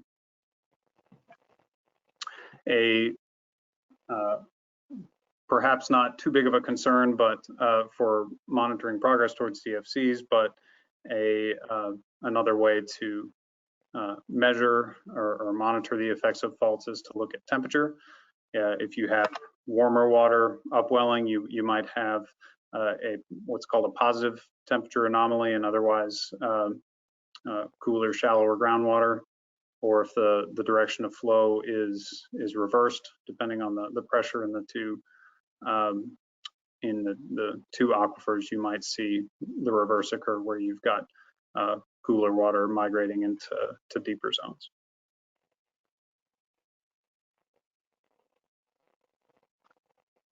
So getting into some of the takeaways here, there have been many correlations between groundwater pumping and faulting. I'm not gonna read through this whole slide, but they're basically broken out into spatial correlations and temporal correlations. So spatially, the density of surface faulting in the greater Houston area is greater than the rest of the Texas Gulf Coast. That is also correlated with the presence of the larger rates of subsidence. And so that's something to keep in mind about this relationship between groundwater pumping, subsidence, and faulting. The other item here is temporal, or the time-based element, where faults that have been monitored, the higher rates of subsidence occur when there is greater rates of groundwater production and greater rates of subsidence. So again, there is a relationship between groundwater production and faults, even if the faults are naturally occurring, that those can be the movement of those faults can be accelerated due to groundwater production, drops in water levels, and and subsidence. Mr. Turco at the subsidence districts mentioned INSAR as a possibility for monitoring subsidence and alluded to some work out of SMU, which that's what this is based on, or that's what this work is. So to give you a context, some context here, this is Montgomery County and the location of this area. Montgomery County here, Northern Harris County here. This is right near the county line. And this is based on INSAR, so a remotely sensed technique for looking at the velocity of land surface changes. And you can see that, in this work along fault lines, the velocity indicated by the differences in colors, where you will have a faster dropping of the land surface on the downthrown side of a fault than on the upthrown side. And so this methodology can be used both for looking at subsidence and also for identifying the locations of faults that have not been identified previously. This is a zoomed out, more aerial map of the same map that I just showed, and thinking back to the pictures that I showed earlier, faults don't exist everywhere along the Gulf Coast, but where they do exist, there can be significant structural damage that occurs from them. So wrapping it up here, as a joint planning group, these are the takeaways that if I were you, I would have in mind as it relates to faulting and the joint planning process. First is just the general awareness that faulting does occur within the units of the Gulf Coast aquifer system. Secondly, faulting is naturally occurring. It's something that geologically is happening as the land sags and slips towards the Gulf of Mexico, but that faulting can cause significant damage, and it can be accelerated by groundwater pumping and associated subsidence. So that's number two. And number three, you can both identify faults and in your interpretation of hydrogeologic data, it's prudent to consider faults because it can impact water levels across faults and also water quality. So this is an important consideration when you're monitoring progress towards DFCs. So that's what I have today, and I am happy to answer any. I've got one. Are there any other known major similar potential situations within our area that could arise with these types of faults? Are there other known seismic faults in the area that show potential?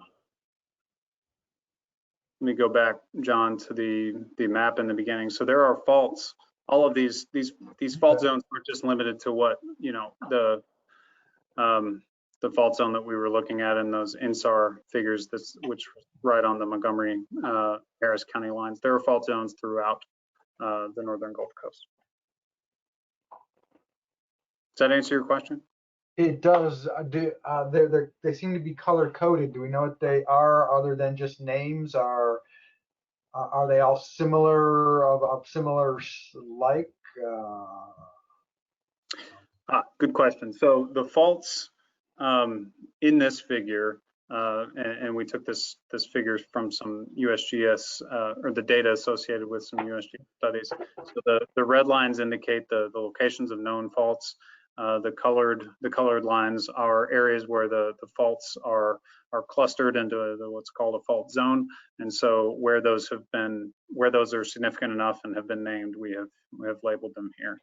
So I mean, to your question about the different rates of fault movement at each of these individual locations, I do not have access to that information if it does exist. Okay. Yeah. Hey, Appreciate Wade, Yes. first, thank you, because, you know, this is something that the district is looking into further with the subsidence study and some future phases. But my question is actually on this specific slide. You have the reference for the salt domes was Huffman 2004. Do you know if there is any more? I'm assuming there's not any more recent data on salt domes. I don't even know how they go about figuring that out, but. So I didn't run across any more recent data sources for salt domes other than what we found in Huffman 2004. A lot of salt dome information is gathered as part of, you know, oil and gas exploration and development activities. So along this area, I would not expect there to be lots of changes and updates to the locations of salt domes. This is a pretty well studied aspect of the subsurface because it's tied to oil and gas. Okay, thank you. Sorry, silly question. No, it's not. Good question. Well, I think Sandy has highlighted one of the limitations that we have in understanding this is that a lot of this information is derived from oil and gas exploration, and that information is typically proprietary. So it's not available to anyone. Good to know. Yeah, it's held very, very close to those folks that pay to go out and collect it, because they use some pretty expensive means to identify where salt domes are and their nature and all that kind of thing. But this is really good information, Wade, and a good compilation of a bunch of different data sets that exist throughout the area. The only thing that I think that is worth mentioning is that in these areas where you have active faulting and or active velocity along these growth faults that have existed there for many years, when there is a significant displacement, there may also be, besides the change in potential changes in groundwater flow direction and quantity and the impacts on quality at the surface, there may also be impacts on drainage.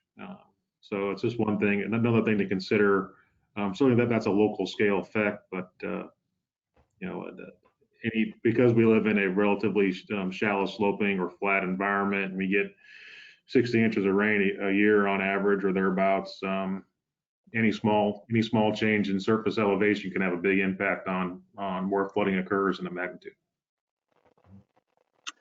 That's a great point, Mike. I appreciate you pointing that out. And I would add that you know, when there is a fault at the surface and we're dealing with you know, unconsolidated, that is not hard rock geologic units at the surface, there can be fault displacement that's relatively quickly smoothed over by the movement of sediment at the surface. And that's not to say that it's not a significant movement, but that it can be harder to spot with unconsolidated sediments directly at the surface.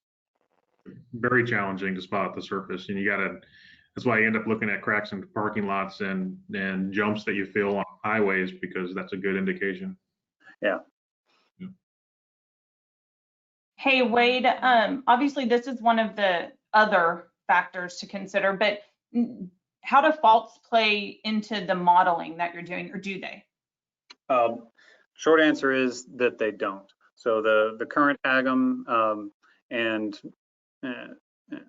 and the model that's currently being developed by USGS, they do not have faults incorporated into the structure of the model. That's not really what they were designed to do. So you know, we don't really have a clean way to tie individual pumping scenarios to different rates of fault movement. What the model does do is tie it to rates of subsidence, but faults are not included in the model. Okay, and you said not in the Gulf 2023 either, right? That's correct. Okay. Thank you. Yep. Anybody else? Any other questions? Yeah. Hearing none, we shall move along. Item 12, discussion and possible action regarding the DFCs and the path forward for GMA 14 to accomplish statutory mandates for round 3 joint planning. Essentially, next step. Where are we going, Wade? So we have gone through each of the factors over the last couple of years, and I know that all of you go through and review the presentations that I've given, each before each meeting, especially Gary. But the next step here, if the group thinks that we are at that stage, is to propose DFCs for adoption. That's not a final adoption, but what that does is it kicks off the public comment period and bringing forward a single scenario as the DFCs under official consideration by the GMA. I would propose that we couple that with at the next meeting, perhaps a very brief summary presentation on my part to really run through all the factors that we have looked at as a group very briefly. And just to remind everyone of the ground that we've covered leading up to the decision to propose a DFC for adoption. Hey, John, do you mind if I jump in just real fast? Sure. Okay, and I know y'all are so tired of hearing me talk. I just have lots of questions today. I wanted to throw this out to the group because it's something I thought of, and it kind of is in line with what Wade was talking about as summary, but I wanted to see, and I don't know if it's ever been done, I don't know if it can be done, but I wanted to see if there was an interest from any of the reps on having, I don't know, an open agenda meeting where we might discuss, have like an open dialogue of sorts just on kind of where we stand, questions to each other, and review all the information that's been presented to us. I don't, maybe it's a workshop, maybe it's, like I said, just an open agenda. I don't know if that's something that's ever been done. This is kind of my first real round of being involved, and it's a lot of information. But thoughts, discussions, interest? I would think if we kept the next meeting, the agenda item open for the review that Wade is offering to do, I guess we keep that broadly worded. I think that would probably allow us to have as long as a conversation on everything as we needed to. Okay, I mean, that'll work. It was just an idea. I know we get thrown a lot, and then we've got, some things there's just been a lot thrown at us, and we have to consider all of it. Agreed.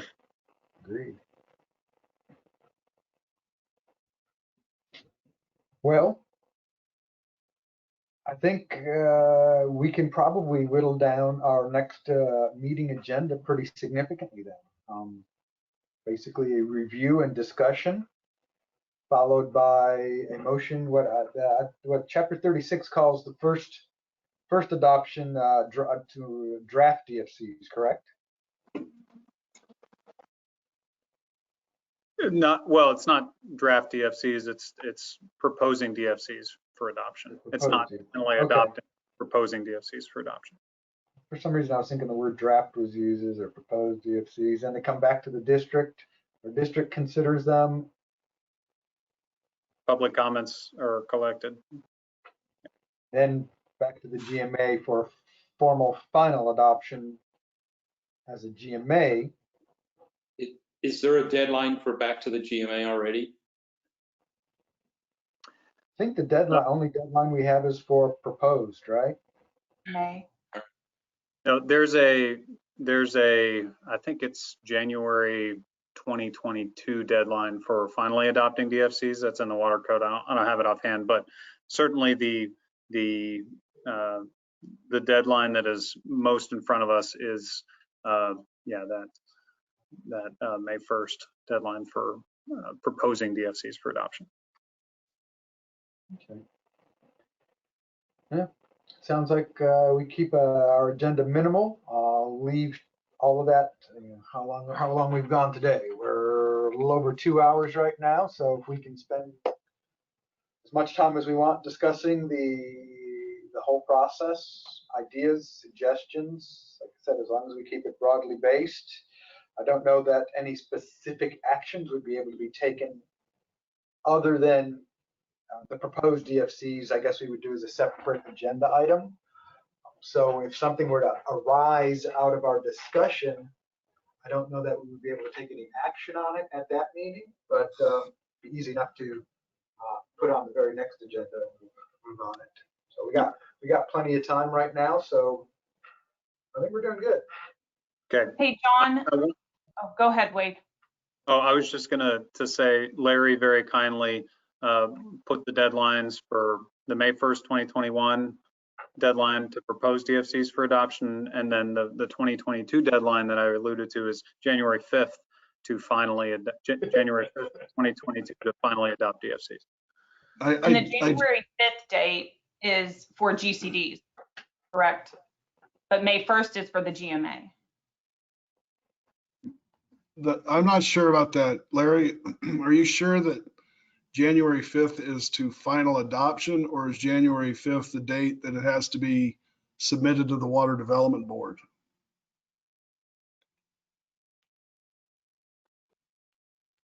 Can you hear this, Larry? Can you hear me okay?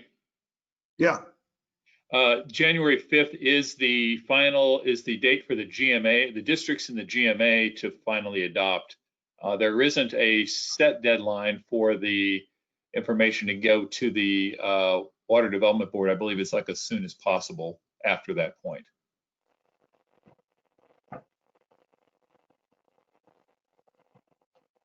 Then correct me if I'm wrong. Given the schedule and the deadlines, one of the things that I think, and I've talked to Zach about this, I've also talked to Wade about this. One way to kind of help accelerate and make sure we meet all these deadlines is to have a draft explanatory report being developed right now. Normally, that's not actually required until you've gone through the public hearing process after you propose and do the public hearings. But I think Wade talked about having a quick summary of everything that we've covered. And I think it would facilitate that if we had some at least annotated outline or something a little more fleshed out than that in terms of a draft explanatory report for our next meeting. I agree, Bill. Yeah, I agree, Bill. I have been working on that. The first draft explanatory report chapter was a link to it was posted on the Dropbox this morning. And if I did it right, it should be restricted to only editing and track changes mode so that we can see what edits have been made and who made them. So that's one chapter, and I'll be uploading additional links for additional chapters along the way. So So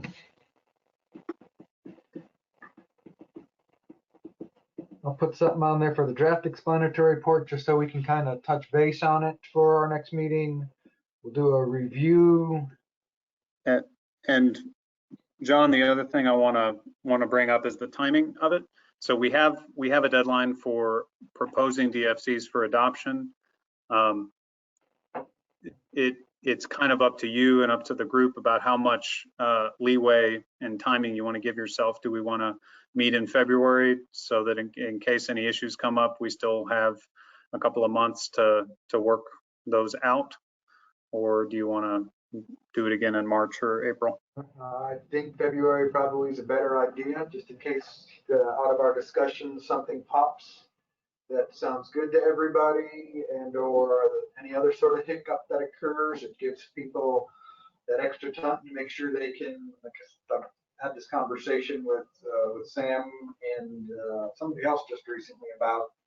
I'm not about to make any real significant final decisions without my board's thumbs up on anything.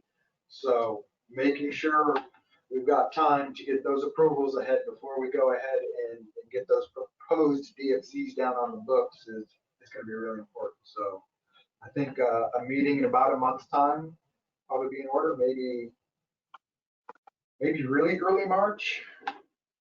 That gives everybody the second half of March and April. So what are y'all thinking? Hey, John, we're still on item number 12, right? Yeah, technically, yes. Okay.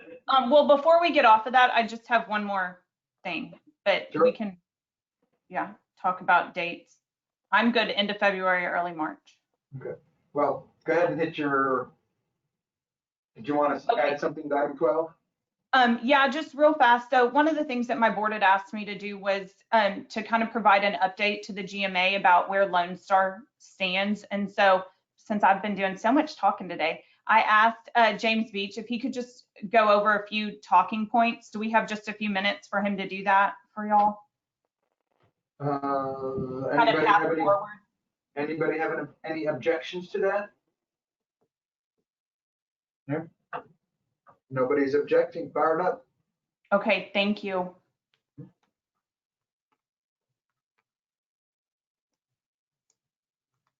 Let's see if he's on.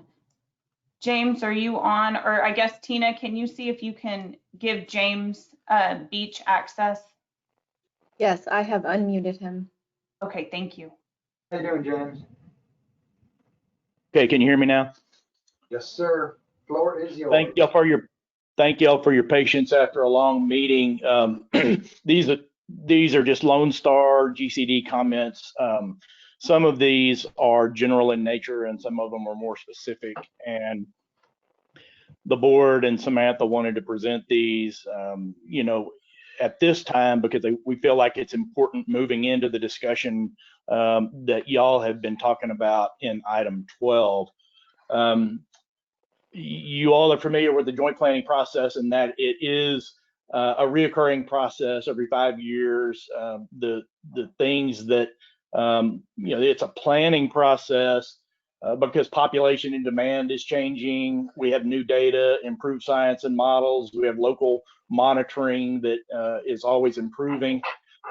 In the meantime, we have legislative and judicial developments like Day and Bragg cases and Chapter 36 changes by the legislature.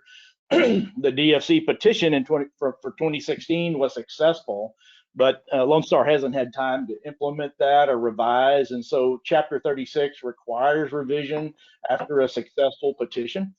And as we've rehearsed many times, the DFCs are long-term goals.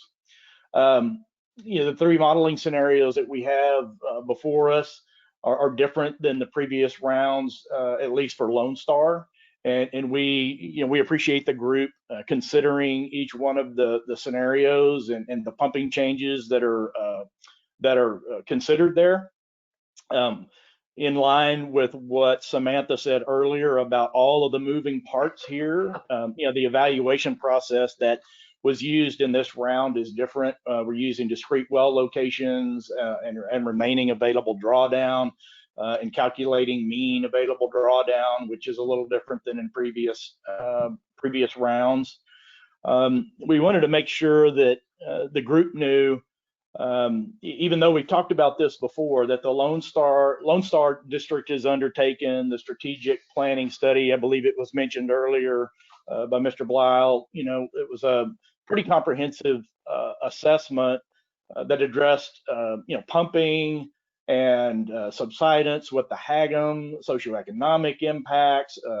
It basically resulted in the development of Run D, which is a part of one of our scenarios that's being included here. The stakeholder process for that strategic planning study included representatives of the board, as well as key permittees, SJRA, the Woodlands, Conroe, and others, and was supported by the board and the stakeholders, and voted to approve Run D as a resolution to the DFC process. So Lone Star has proposed a model run similar to that, which you've included in the 3. And the Hagam was used for that study. It was the best available science and model then as it is now.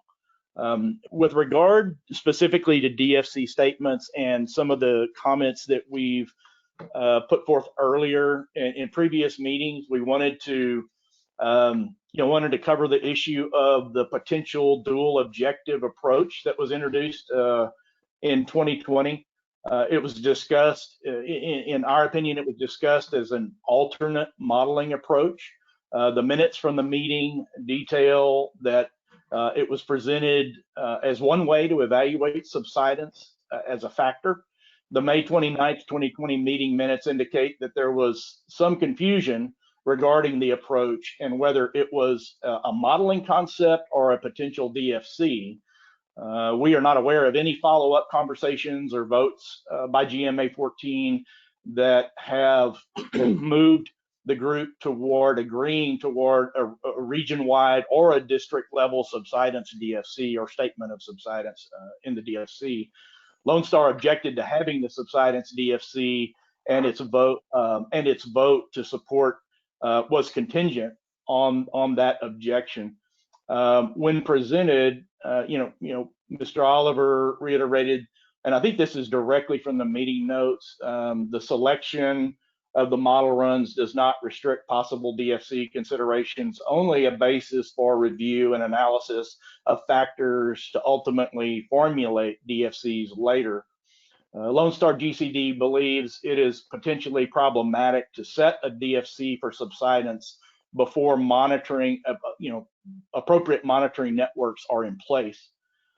Selection of the model runs, the district appreciates the consideration and discussion of the 3 modeling scenarios, but does not consider the scenario criteria for assessing impacts to be preliminary DFC statements. In other words, we've got modeling considerations for subsidence and available drawdown there, but we didn't consider those to be mandatory for potential DFC statements. And at this time, we can't support the use of DFC statement for subsidence in Montgomery County. Our local issues, the Lone Star District, appreciates all the comments and feedback and concerns expressed at GMA 14 from residents of Montgomery County. We feel like all those are important and are considering those. Lone Star appreciates that some water providers had moved to surface water sources. The district is considering that shift and the impact of that shift, as was discussed in some of our earlier presentations today, as one of the 9 factors that must be considered in the DFC development. And like all Chapter 36 districts in GMA 14, LSGCD must consider all 9 factors in assessing and determining a DFC. And with that, I appreciate your patience, and I'll turn it back over to Samantha. I'm good, John, unless y'all have questions, but I appreciate you letting us provide that little kind of status update. Okay. So we've been looking at 3 models, all include a subsidence. To flat out just say that Lone Star won't support any one of those 3, what would Lone Star's, I'm not sure this is the agenda item to be talking about or not, but what would Lone Star's recommendation be? Well, I think honestly, it was our understanding that these were scenarios that we were considering, and not necessarily actual DFC statements. I would obviously have to go back to my board, but I think the subsidence component is where there's concern. And one of the reasons being kind of what you brought up earlier with regard to, measuring it. But Lone Star is probably the one county with GCDs that has monitoring stations, no? We do have, yes, we do have some. That doesn't make a ton of sense to me, but let's not get into it today. I don't think that'll be a good discussion for next, because if we don't include the DFC component, or at least, I don't know, it'll be a discussion. Can we adopt these DFCs, one of these model being developed, including a DFC component, but not having the DFC, the subsidence as one of the components in the end expression of the DFC? That all make sense? That makes sense, Wade? It's kind of to you. Yeah, that's a good question, and one I had as well. So for Montgomery County specifically, the limiting factor was not subsidence in the model run. It was the median available drawdown remaining. So taking, looking at it with some tunnel vision, Montgomery County could adopt just a median available drawdown remaining DFC, or one of the other metrics consistent with that same model run that is selected to be consistent with the DFCs. Now, that said, I hope it had been clear to the majority of the group here, and I went back and looked at some of the presentations, that we were talking about multi-metric ways for phrasing DFC statements. And as originally presented, one of the key features of using the multi-metric approach, and in fact, the reason why this group started going down that road in the first place, was because there had been criticism and lawsuits and the like related to DFCs being different across county lines. Each of the different scenarios that we're looking at is structured so that the wording of the DFCs in every county are exactly the same. And so if one county objects to having subsidence as one of their DFCs, that breaks that link in the chain, where we can no longer say that every county has the same DFC.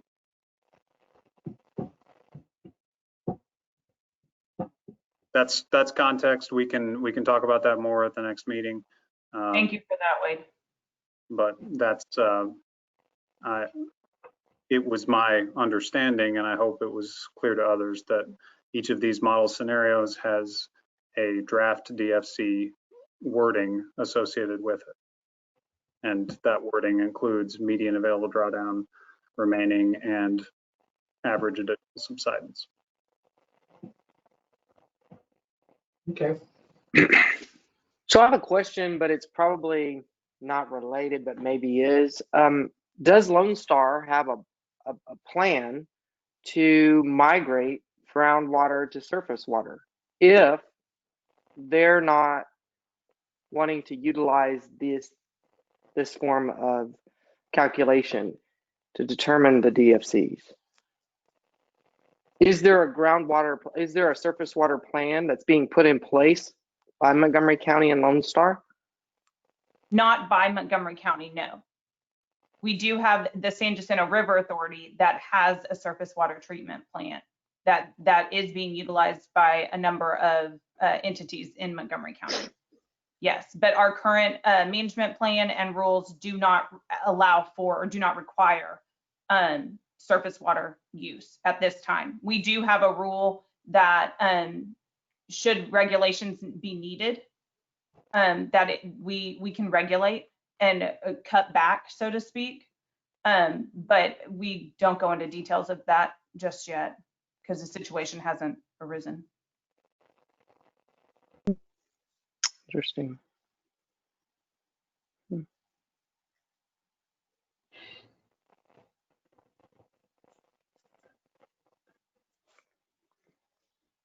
Okay. Any other comments for item 12? If not, I will bump this along to item 13, GMA 14 Interlocal Agreement Financial Report. Kick that over to Mike. Anything of interest to comment on, Mike? Other than the invoices come in and they get paid, overall everything's squared away. Everybody's contributed as they had planned, and I don't have it up in front of me, but there is significant funds available to continue down the path as we had planned. And that's the end of my report. I like brief. Slash four, it's Gary. I think I may owe $2,000. Could you confirm and let me know? And if so, give me an invoice so I can pay it. Yeah, we can do that. If you look at the report on the Dropbox, it'll show how much you have left to contribute as part of your payment plan, and then we'll get you an invoice out. Yeah, if you could give me an invoice, that'll help me. My accountant's really mean about those kind of things. Yeah, they like invoice. I got it. Yeah, we'll take care of it. Actually, I think it says $8,000, Gary. I'm looking at it right now. It looks like you owe $8,000, and you should cut half of that to Southeast Texas GCD. Yes, no. Yeah. It's funny when he cracks jokes and doesn't fly when I do. John, the only thing I plan to send you is a claim for PTSD after these meetings. Okay, moving along, back to where we will recess close the GMA 14 interlocal agreement participant portion of the meeting and re-adjourn in the GMA 14 district representative portion of the meeting. We have 2 items left. The next one is discussion of possible action regarding next meeting date, location, and agenda items.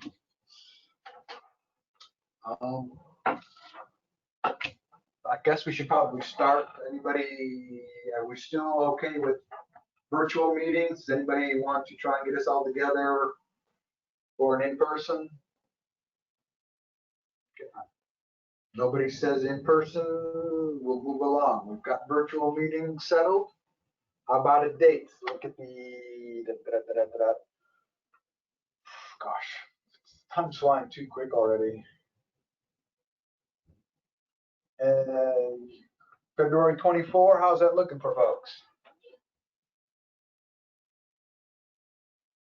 Good for Gary.